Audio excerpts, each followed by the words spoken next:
Hello welcome दोस्तों, free circuit lab की new video में आपको स्वागत करता हूं। दोस्तों आज की वीडियो का जो मेन टॉपिक है तो क्या हम एक ऑडियो एम्पलीफायर की ट्रांसफार्मर को लेके एक स्टेबलाइजर जैसा step up step down converter में कन्वर्ट कर सकते हैं इसको। तो इसके साथ साथ कुछ ट्रांसफार्मर की बेसिक भी सीखेंगे और स्टेबलाइजर कैसे काम करता है उसके बारे में भी कुछ नॉलेज हम डिस्कस कर लेंगे। तो आइए इस वीडियो को शुरू करते हैं।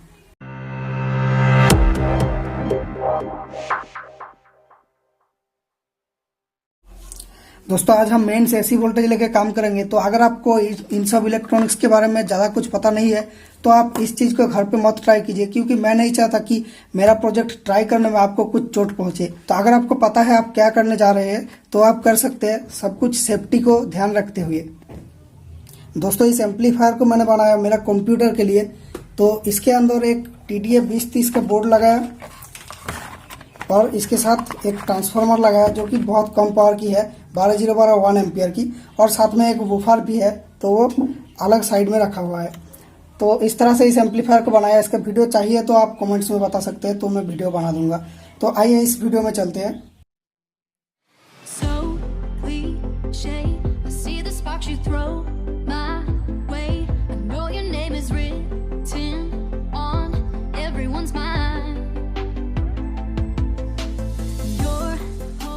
ओके दोस्तों, ट्रांसफार्मर बेसिक्स में हम सीखेंगे कि एक ट्रांसफार्मर कैसे काम करती है। कोई भी ट्रांसफार्मर के अंदर एक कोर रहती है जो कि आयरन की पत्ता से बना होता है मोस्टली। तो एक कोर मटेरियल हमने ड्रॉ कर दिया। साथ में रहती है सबसे सिंपल जो अरेंजमेंट, प्राइमरी और सेकेंडरी कॉइल रहती है। तो प्राइमरी कॉइल में हम इनपुट देते हैं वोल्टेज और सेकेंडरी कॉइल से हम आउटपुट लेते हैं। तो इस केस में हमारा प्राइमरी में टर्न ज़्यादा है क्योंकि प्राइमरी में ज़्यादा वोल्टेज हम देंगे, और सेकेंडरी में टर्न कम है क्योंकि हम सेकेंडरी में कम वोल्टेज चाहते हैं। और इस ट्रांसफार्मर में जैसे यहाँ पे 12012 है, दैट मीन्स यहाँ पे सेंटर टैप है एक, ठीक है। तो ये हमारा इनपुट यानी प्राइमरी और ये है सेकेंडरी। ओके, तो प्राइमरी कॉइल में हम इनपुट देते हैं 230 वोल्ट AC, और यहाँ पर सेकेंडरी में आता है 12 वोल्ट और यहाँ पे 12 वोल्ट। ओके, और ये होता है 0। तो फॉर सिंप्लिसिटी हम मान लेते हैं कि इसमें 230 टर्न है और इसमें कितना होगा, जितना वोल्टेज पर टर्न यहाँ पे बनेगी कि 230 वोल्ट में 230 टर्न, तो यहाँ पर 12 वोल्ट में 12 टर्न रहेगी। ओके, तो टोटल 24 टर्न्स रहेगी।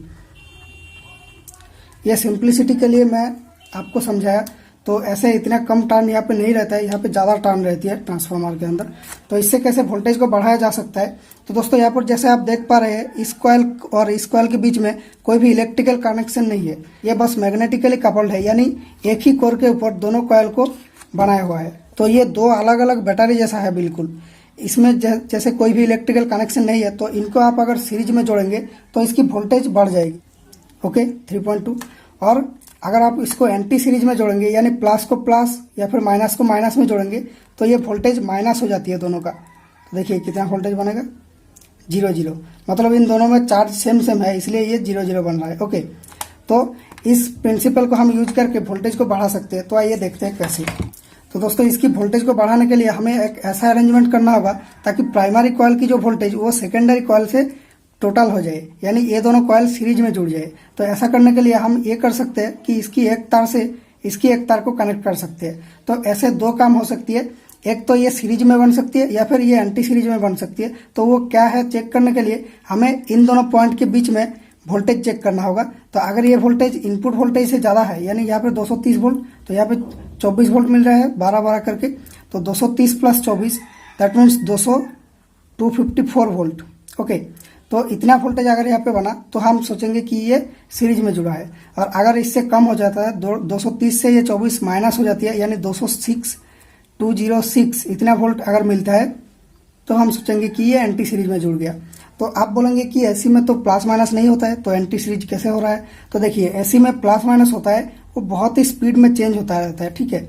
जैसे कि इस हाफ साइकिल में एक तार अगर पॉजिटिव बना, इस हाफ साइकिल में वो तार नेगेटिव बन जाएगा, दूसरा तार पॉजिटिव बन जाएगा, यानी वो पलटती है। 1 सेकंड में 50 बार ये फुल वेव मिलती है, यानी एक वेव में 2 बार पलट रही है, एक बार यहाँ एक बार यहाँ। तो 1 सेकंड में 100 बार ये चेंज होती है 50 हर्ट्ज की लाइन में। ओके, तो यहाँ पर एंटी सीरीज और सीरीज कैसे हो रहा है। तो अगर मान लीजिए यहाँ पे पॉजिटिव हाफ साइकिल है लेकिन इस तार में तब नेगेटिव हाफ साइकिल है, तब ये एंटी सीरीज बन जाएगा। और अगर दोनों सेम फेज में है, यानी इसमें पॉजिटिव हाफ साइकिल जब आ रही है तो इसमें भी पॉजिटिव है, तो ये सीरीज बनेगी। तो अगर आपका केस में ये आप इसको इसके साथ कनेक्ट करने से आपका एंटी सीरीज बन गया, यानी इसके और इसके बीच में आपको लो वोल्टेज नजर आता है, तो आप क्या करेंगे, बस इसको इसके साथ ना कनेक्ट करके इसको इसके साथ कनेक्ट करेंगे, या फिर इसको इसके साथ डायगोनली कनेक्ट करेंगे, यानी इसको इसके साथ कनेक्ट कर देंगे, तो आपका उल्टा डायरेक्शन में ये कॉइल जुड़ जाएगी और आपको वोल्टेज ये बढ़ जाएगी। तो ये तो हो गया थ्योरी। अब देखेंगे कि स्टेबिलाईजर कैसे काम करती है। तो स्टेबिलाईजर के बारे में एक और वीडियो बना हुआ है चैनल पे, तो यहाँ पर आई बटन में आ रहा होगा, लेकिन फिर भी इस वीडियो में थोड़ा सा इंट्रोडक्शन दे देता हूँ, डिटेल उस वीडियो में पता चलेगा। तो स्टेबिलाईजर के जो ट्रांसफॉर्मर है उसमें एक ही कोर के अंदर एक ही कॉइल रहती है, यानी प्राइमरी सेकेंडरी अलग नहीं रहती है, एक ही लंबा कॉइल रहती है। इसमें वोल्टेज दे देते हैं हम 230 वोल्ट, और इसके ऊपर बहुत सारा पॉइंट से हम आउटपुट निकालते हैं। अलग अलग स्टेबिलाईजर में अलग अलग फंक्शन होता है, तो मैंने जो एक्सप्लेन किया उसमें क्या था, इसमें बहुत सारा पॉइंट था, तो यहाँ से आउटपुट हम निकाल लिया, और 230 वोल्ट को हम यहाँ पे देंगे, यहाँ पे देंगे, यहाँ पे दे सकते हैं। तो इतना चेंज कर करके हम देते हैं। तो जहाँ पर हमने वोल्टेज की इनपुट दिया उतना हो गया हमारा प्राइमरी, और बाकी हो गया हमारा सेकेंडरी। ठीक है, ये प्राइमरी और सेकेंडरी यहाँ पे तो सीरीज बना हुआ है। ओके, अब अगर हम इसको शिफ्ट करके यहाँ पे दे दिया तो इतना बन जाता है प्राइमरी और इतना सेकेंडरी बन जाता है, यानी प्राइमरी बढ़ जाती है और सेकेंडरी कम हो जाती है। तो सेकेंडरी के टाइम कम होने से वोल्टेज कम हो जाता है, और जब हम इसको नीचे नीचे देंगे वोल्टेज को, जितना नीचे देंगे उतना ही आउटपुट में वोल्टेज बढ़ेगा, क्योंकि प्राइमरी के टाइम कम हो गया और सेकेंडरी के टाइम ज़्यादा हो गया। जैसे कि यहाँ पे मैंने बताया 230 12 बोल के, तो वो वाला स्टेबिलाईजर की वीडियो देख लेंगे तो अच्छे से पता चलेगा। ओके, ये कहाँ पे आपका काम में आएगा वो बता देता हूँ। अगर आपके पास कोई कंप्यूटर है, कंप्यूटर की जो यूपीएस है वो 160 या फिर 165 वोल्ट में उसकी काट ऑफ रहती है, यानी इसके नीचे अगर आपका मेन लाइन में वोल्टेज है तो यूपीएस लाइन से ऑन नहीं होता है, बैटरी से ऑन हो जाती है। तो इससे आपको प्रॉब्लम हो सकता है, इसलिए स्टेबिलाईजर जरूरत होती है। लेकिन अगर आप इससे थोड़ा सा भी वोल्टेज बढ़ा दिए, जो 200 मान लीजिए आपके घर में 150 वोल्ट आ रहा है, तो आप इससे तो आराम से 24 वोल्ट बढ़ा सकते हैं। जैसे कि इसकी जो सेकेंडरी 24 वोल्ट की है, तो 24 वोल्ट अगर आपने बढ़ा लिया तो आपका कंप्यूटर चल जाएगा। या तो मान लीजिए आपका सोल्डरिंग आयरन है, वो भी थोड़ा सा कम अगर वोल्टेज है तो हीट नहीं होता है, तो अगर 20-22 वोल्ट बढ़ा दोगे तो वो अच्छे से हीट होने लगती है। इस तरह के लो रेंज की प्रोजेक्ट में आप इसको इस्तेमाल कर सकते हैं। और इसकी जो वाटेज मैं बता देता हूँ, जैसे कि ये मेरा 1 एम्पियर की ट्रांसफॉर्मर है। 1 एम्प मतलब क्या हुआ, आपका मान लीजिए 200 वोल्ट आपका घर में आ रहा है, तो इससे आप 24 वोल्ट जोड़ दिया तो 220 बन गया, यह आपका हाई वोल्टेज बन गया। तो 220 वोल्ट में 1 एम्पियर तक ये दे पाएगा। ओके, तो मतलब 220 वाट हो गया। लेकिन ये टोटल 220 वाट मिल सकता है, लेकिन ये थियोरिटिकल। लेकिन प्रैक्टिकली जो होता है, ये 1 एम्पियर जब देता है तो इसकी वोल्टेज थोड़ा सा डाउन हो जाती है सेकेंडरी का, तो यहाँ पर 220 नहीं मिलेगा, 210 जैसा मिलेगा। तो इस तरह से आप ओवरऑल मान सकते हैं कि 100 वाट या फिर 150 वाट तक आप लोड इसमें दे सकते हैं। ओके, तो ये तो हो गया थ्योरी की बात। अब हम प्रैक्टिकली करके देखेंगे कि एक्चुअल में ये काम कर रहा है कि नहीं, और इसके साथ एक लोड भी लगाएंगे कि ये लोड को जब चला रहा होता है तो कितना वोल्टेज ये ड्रॉप करता है। ओके दोस्तों, सोल्डरिंग कंप्लीट हो चुका है। अब हम पावर देंगे। तो दोस्तों आप सेकेंडरी में भी करंट आ चुका है, तो यहाँ पर हाथ नहीं लगाना है। अब हम देखेंगे ये सीरीज बना या फिर एंटी सीरीज बना। मल्टीमीटर को 750 वोल्ट में देंगे, स्विच को ऑफ करके प्रोब लगाएंगे। ये प्रोब इस बॉडी में टच नहीं करना चाहिए। इस प्रोब को लगा लगा के हम देखेंगे कितना वोल्टेज कहाँ पे आ रहा है। वापस से पावर दे दिया। इनपुट में वोल्टेज है 230 वोल्ट और आउटपुट में आ रहा है 255 वोल्ट। तो ये सीरीज में बन गया। एंटी सीरीज नहीं बना लकीली, अगर एंटी सीरीज बनता तो कनेक्शन को चेंज करना पड़ता। अब हम देखेंगे ये कितना लोड ले पाता है और ये कितना वोल्टेज को ड्रॉप करता है लोड में। और दोस्तों इसमें वोल्टेज बहुत ही ज़्यादा लग रहा है, तो ये बल्ब फ्यूज हो सकता है, तो इसलिए मैं वोल्टेज को थोड़ा सा कम कर दूंगा मेरा स्टेबिलाईजर से।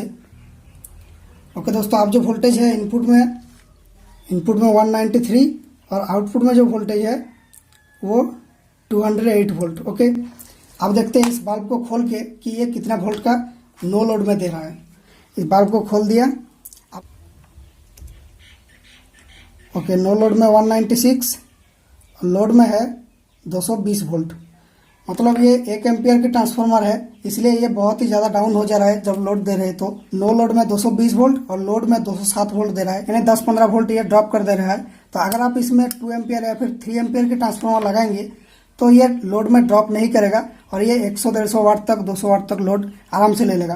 तो ये वीडियो कैसा लगा आप कमेंट्स में बताना। अगर वीडियो पसंद आया तो वीडियो को लाइक करना। और दोस्तों अगर आपको इलेक्ट्रॉनिक्स सीखना है सच में, तो इस चैनल को आपने सब्सक्राइब करके रखना, क्योंकि मैं जो वीडियो बनाता हूँ हर एक वीडियो में आपको कुछ ना कुछ सीखने को मिलती है। तो इस चैनल की हर वीडियोज को आप चेक कर सकते हैं, उसमें आपको बहुत सारा इलेक्ट्रॉनिक्स से नॉलेज मिल जाएगा।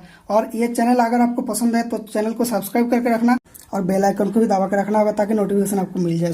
तो दोस्तों अगर आप इसको लेके एक स्टेबिलाईजर जैसा सिस्टम बनाते हैं तो इसकी जो सेकेंडरी की मिडिल पिन है इसमें 12 वोल्ट की इंक्रीमेंट मिलेगी जब ये 12-0-12 का है, और लास्ट की जो पिन है इसमें 24 वोल्ट की इंक्रीमेंट मिलेगी। तो आप यहाँ पे एक 2A स्विच लगा सकते हैं आउटपुट के लिए, तो 12 वोल्ट या फिर 24 वोल्ट।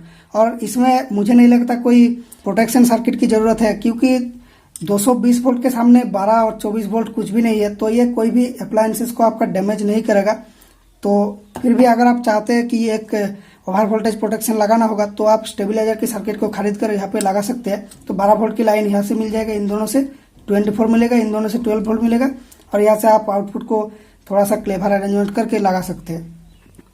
और दोस्तों स्टेप डाउन का आपको बताना भूल गया, तो इसको खोल के अगर आप नीचे लगा देंगे और ऊपर से आउटपुट ले लेंगे तो ये स्टेप डाउन के लिए बन जाएगी। ओके, इसमें 230 वोल्ट और इसमें आ रहा है 200 वोल्ट। ओके, और इसमें बीच में होगा 212 वोल्ट की डिफरेंस नजर आएगी। और स्टेप डाउन में जो वोल्टेज की टेस्ट दिखा देता हूँ, तो इनपुट में है 225 वोल्ट और आउटपुट में जो है 190 वोल्ट। ओके, तो सब कुछ मेजरमेंट मैंने यहाँ पे दिखा दिया। अब इसको लेके एक स्टेबिलाईजर जैसा अरेंजमेंट मैं बना सकता हूँ फ्यूचर वीडियो में, तो उसके लिए इस चैनल को सब्सक्राइब करके रखना। उस वीडियो में सब कुछ जो प्रोटेक्शन सर्किट स्टेबिलाईजर में लगा होता है वो सब लगाऊंगा, और साथ में कोई एक सिस्टम लगाऊंगा जिससे कि आप इन दोनों स्टेट के बीच में एडजस्ट कर सकते हैं कि कितना वोल्टेज आपको चाहिए, 12 वोल्ट इंक्रीमेंट या फिर 24 वोल्ट। तो इस तरह की जो वीडियो है वो बाद में आएगा, तो वो देखने के लिए इस चैनल को आपको सब्सक्राइब करके रखना होगा और बेल आइकन को भी दबा के रखना होगा ताकि नोटिफिकेशन आपको मिल जाए। Thank you for watching guys, I will see you in my next video.